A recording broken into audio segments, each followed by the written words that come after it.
Hey guys, welcome back to another read aloud. I have an excellent book here that was actually gifted to me quite a while ago. I wanted to share with you. It is called Your Fantastic Elastic Brain. You can stretch it, you can shape it, you can do all sorts of things. This was written by a doctor, JoAnn Deak, and it was illustrated by Sarah Ackerley. There's a lot in here, you guys, and I'm excited to read with you about. So let's get going really quick. So, wow. One of the first things I learned when I opened up this book is there's an owl and there's a mouse carrying a brain, a human brain. And the owl is saying that the human brain weighs about 3 pounds. And the poor mouse is saying, feels a lot more than that because she's trying to carry it. All right, let's see. What does your brain really do? Does it fill the space between your ears? I think so. Well, yes, but your brain can do so much more. So look, these guys are thinking about their brains in their heads. Let's see. Your brain helps you think and remember and name what you see and what you hear. It lets you move your body and feel both touch and emotions. Your brain does all the things that make you, you. Like your brain is responsible for the fact that maybe you like red foods, or your favorite word is elbow, or you're a ping pong champion, or you enjoy reading pirate books and you're good at science and you know global landmarks. Those are all the things your brain helps you do to make you, you. So what is your brain? Is it a muscle? No. The brain is an organ in your body. It's made up of cells and tissues. The brain controls everything that you do, everything you think, everything that you feel, and everything that you dream.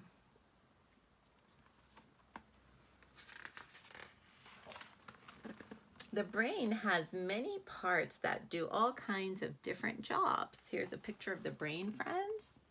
So there's different parts. There's the hippocampus, there's the cerebrum, there's the prefrontal cortex, there's the amygdala and the cerebellum. The cerebrum is the largest part of your brain. It's kind of like from the top over. Okay, and it helps you think and speak.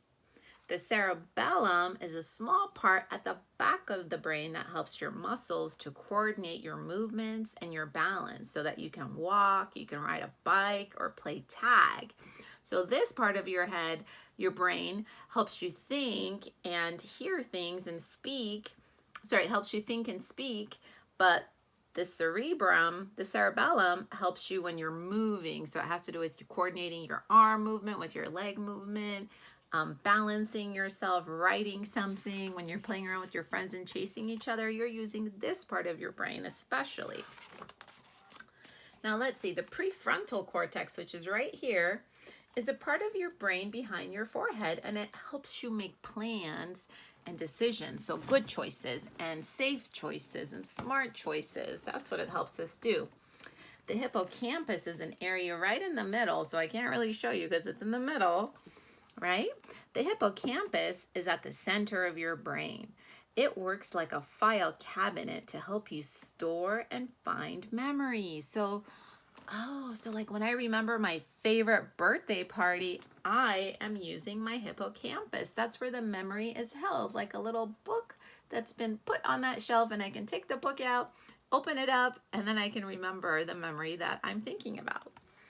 Now the amygdala is a tightly packed group of cells deep within the center of the brain that controls your emotions. Look at how tiny this space is, you guys. The amygdala is that tiny little thing in the middle, right? And it has to do with your feelings, your emotions. So when you're feeling, look, she's kind of I'll have to show it to you this way. Excited, he is angry, she's a little embarrassed. Oh gosh, he looks frightened. She's sad, and he's happy. So these are all the emotions, or some of them anyway, that we feel at once or all together in groups. And this part of your brain is responsible in helping you have these feelings within you. Now, we have neurons. These guys are your neurons. Neurons are everywhere in your brain. They are tiny brain cells that make electrical signals to send messages to other cells in your body telling them what to do. So when you're going to do your karate chop, guess what happens? Your brain has to send a message down, an electrical signal through these neurons, these cells, and these cells travel down to your body. The message travels down before you even know it, and it gives a message to your leg to do your karate chop with your leg or your arm or whatever it is you're doing. And guys, it happens even faster than we can think, really. We hardly are aware that we're able to do this, but this is our brain doing the work. See, when you were born, you were very little and your brain was, well, small and not so strong yet, right? As you got older, your body grew and it got stronger. And as a part of your body, your brain also grew. And you learned to do new things, right? Like you guys learned to walk, you learned to eat by yourself, you learned to play, you learned to write. This is wonderful. And you can make your brain do even more. Remember, at first, your brain didn't know how to do these things. And then it learned, right? So it tells us we can keep learning, which is so awesome. Your brain grows very fast during the first 10 years of your life. This is the magic decade. A decade is 10 years. When you can help your brain grow faster and be more powerful. Just like lifting weights helps your muscles get stronger, learning new things strengthens your brain. You can give your brain a good workout by trying to learn many different things. Like she's learning about science experiments, she's learning to play the violin, she's learning at school, and she's reading things. So she's learning about different things in her books. Those are great ways to exercise your mind. Like elastic bands that stretch when you pull them, even things that are hard at first that you don't like to do or that you don't do very well get easier when you keep trying. So you guys, that's practice, right? Like when I first learned to play the violin, I didn't know what I was doing. I really didn't know how to play, and it didn't sound very nice. And I wasn't even sure that I liked how to play. But once I had to practice and I had to keep practicing and keep practicing, well, hey, I got a little better at it. And pretty soon I knew how to play a song. And when I got better at it, I actually liked it more and more. So it made me want to do more practice because I would get better at playing the violin. So that's really awesome. I bet you guys can think of something you've practiced and you've gotten better at. Think about the first time you played soccer. You probably couldn't kick the ball or make many goals. But as you kept going to practices, you learned more about the rules of the game and followed your coach's directions. The muscles in your legs and feet got stronger. Your movements were more coordinated, and you could run farther and faster. Learning more and practicing what you learn let you play better and have more fun. Practice really does make perfect, or at least much, much better, right? We know this. Even when you make a mistake while you're learning something new, ooh, she's trying out some magic. Abracadabra. Uh-oh, nothing happened yet. You're still training your brain. She tried it again. Shazam, hocus pocus. She keeps trying to make some magic happen. You will remember that mistake and try something else until you get it right. So you're always learning from our mistakes. They're opportunities for us to learn something new. Making mistakes is one of the best ways that your brain learns and grows. If you aren't willing to risk being wrong, you won't take the chances that stretch your elastic brain. So remember, you guys, that's because we have to kind of make some mistakes for our brain to learn that that wasn't the right way to do something and that we have to do something differently. And your mind will hold on to that information, and now your muscles in your brain are just that much bigger and stronger, right? So every time you do that, your brain gets stronger and grows more, and you hold more information in it. Helps to stretch out your brain. So we kind of have to risk being wrong a little bit, which is making a mistake, so then we can grow from the mistake. You can stretch the part of your brain that controls your feelings too. Ooh, look at him jumping into the pool. If you're frightened about taking a risk, like learning to swim, finding the courage to put your face in the water stretches your amygdala. It will help remind you that you overcome your fear. You overcame your fear. So he's afraid to jump in the pool. I've been there. It can be kind of scary to jump into a big pool. But the first time I did it, so scared, but I did it. And then I got out of the pool. And then I tried again. And even though I was still kind of scared, I think I was like this much less scared than the time before. So do you know what that means? That means my brain stretched and grew from just the first time I tried it to the second time. So if I keep on trying, just like this kid, I bet his brain will stretch and he'll be able to change some of those feelings that he's having from being scared to maybe being okay with it. Let's see what happens. So you will be braver than the next time. You will be braver the next time something scares you, like diving into the water. So he remembers, just because something was scary at first doesn't mean it's always going to be scary, right? And not just about swimming, maybe about anything like riding a bike or learning to play a new sport or something like that. Learning something new causes the brain to grow more connections among the neurons. With more connections, the neurons can send and receive more messages. These connections help to stretch a part of your brain and make it more elastic, so it can hold more information and ideas. How does the brain stretch and grow? A word that begins with neuro has something to do with the brain. A sculptor molds, shapes, or carves things out of clay, or wood, or stone. So you shape your brain when you make it bigger by adding new things that you know and things that you can do. You are a neuro sculptor. So we are sculpting our own brains, you guys. It's pretty powerful stuff. When you learn something new, you're building on what you have already learned. In the same way that the muscles in your body work together when you want to lift a heavy object or kick a ball, the different parts of your brain work together when you're learning something new. The amygdala makes you want to learn to play the piano. That's that feeling like, oh my gosh, I think I'd really like to play. Remember, our feelings are in our amygdala, our emotions. The cerebrum helps you decide to practice. So it's going to help us think and speak about the things we want to do, right? Like you might tell mom, I want to go practice. I want to get better at piano. The cerebellum calls up the memory of watching and listening when your piano teacher showed you how to play a new piece of music.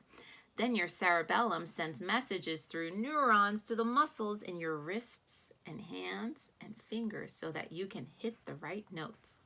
The next time you play that piece of music, the parts of your brain and body will know how to work together and you will play the song more easily.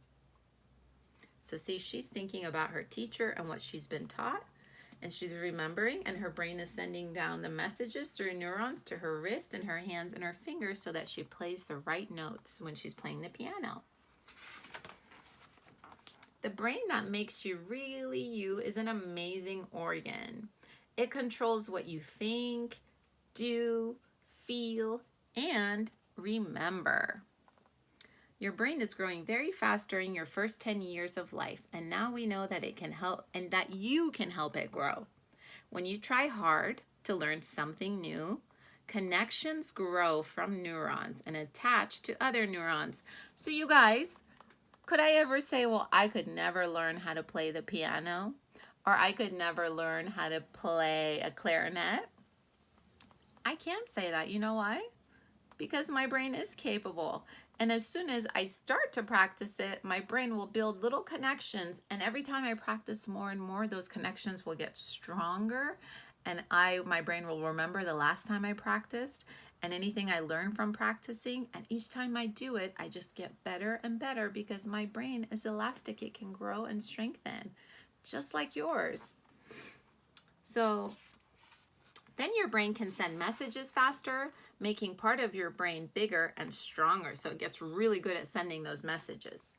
Making mistakes, though, really helps you learn because your brain keeps trying new things and stretching until you figure out the answer to your problem. You're shaping a more elastic brain when you learn new things that build on what you already know. This is wonderful. We're all doing this all the time. The more you learn and think about different kinds of things, the more you can learn, know, and enjoy. The harder you try without giving up, the more you will learn. You really can train your brain to be fit and strong and to keep stretching and growing throughout your whole life. Now that sounds like really good news to me, you guys, because I love learning things. And I think it's so great that there is no limit. I can just keep learning. And I feel like the best news out of this book is that mistakes are great. Mistakes are actually what help us learn so much. So sometimes we feel like mistakes are kind of a bad thing, right? Like we're not supposed to make them. But we forget that they're actually the best way for us to learn something and remember it next time. Make those mistakes. So I think I'm going to post the rest of some of this information on the Google Classroom. And now you guys know how amazing your brain is and that we're all born with the ability for our brain to get stronger and grow more elastic and stretch out more. And as we learn to do things in life and we practice those skills and we do new things, our brain just gets stronger. Those neurons get stronger and bigger, and our brain gets better at learning and remembering the information. And the stronger it is, the more it wants to learn even more information. So every time you make a mistake, it'll learn from it. Or if you do something correctly, it'll learn from that too, which is wonderful. So our brain is kind of like a really nice elastic rubber band, right? Here's the brain when we're born, right? And as we grow and we grow and we grow, we can stretch it out to make a much bigger, stronger, healthier brain. So this is what elastic means, right? It's stretchable. That's exactly what our mind is like, you guys. So there's no limit to what we can do. There's no limit to what you can do. And I'm so excited to see how you and your family might go talking about the different things that you guys have all learned. Maybe they were difficult at first or you made some mistakes, but after trying over and over again, not giving up, having the courage to be persistent, you can make the changes in your brain that will serve you so that you can send good, strong messages. Your organ here grows really strong and healthy, and you know that you will always be able to shape your mind and continue growing and learning new things and learning from mistakes as well. So it's a really great book. I hope you guys enjoyed it, and I'll be back for more stories soon. Bye.